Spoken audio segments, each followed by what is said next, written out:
শুভ দুপুর বন্ধুরা। তো দেখো, কাঁসা থালার উপর গরম গরম ভাত দিতে শুরু করে দেব।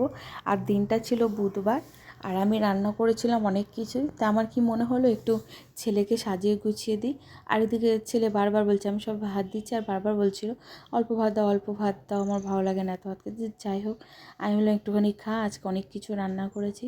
তো আজকে মেনুতে ছিল তোমার পটল চিংড়ি, আর ছিল বেগুন আর আলু ভেজে, ওর সঙ্গে কাঁচা পেঁয়াজ, কাঁচা সর্ষের তেল, আর ভেজেছিলাম কাঁচা লঙ্কার মধ্যে লাল লাল যে পাকা লঙ্কা থাকে, ওই লঙ্কাগুলো হালকা তেলে ভেজে ওটাকে একসঙ্গে মেখে ওটা ভর্তা করেছিলাম। আর সঙ্গে করেছিলাম রসুন, কালো জিরে, কাঁচা লঙ্কা ভেজে বাটা।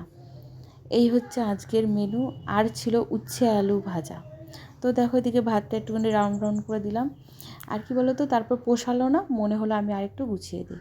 তো এই দিয়ে দিলাম পটল চিংড়ি, আর এরপর দিয়ে দেবো মনে হয় কালো জিরে বাটা, তারপর দেবো মনে হয় বেগুন আলু ভর্তা।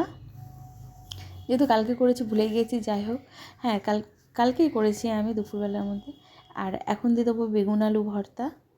এটা কিন্তু খেতে খুবই সুন্দর হয়েছিল। কেউ যদি না খেয়ে থাকো তাহলে অবশ্যই একবার ট্রাই করো। আর এই কালো জিরে বাটাটা তো অবশ্যই করবে। তো আজকের মেনুটা যদি তোমাদের কালকের মেনুটা যদি তোমাদের ভালো লেগে থাকে তাহলে অবশ্যই লাইক, কমেন্ট, শেয়ার করবে বেশি বেশি করে। আর আমার পাশে থেকে তোমরা। শুভ দুপুর বন্ধুরা।